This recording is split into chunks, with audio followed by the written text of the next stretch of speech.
Я хочу вкусного чая, я не иду в магазин, я иду в лес. Собираем шиповник. Сухие веточки вишни. Вымытые вишневые ветки ставим вариться.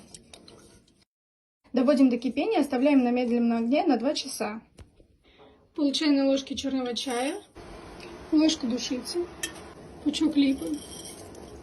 Процеживаем отвар.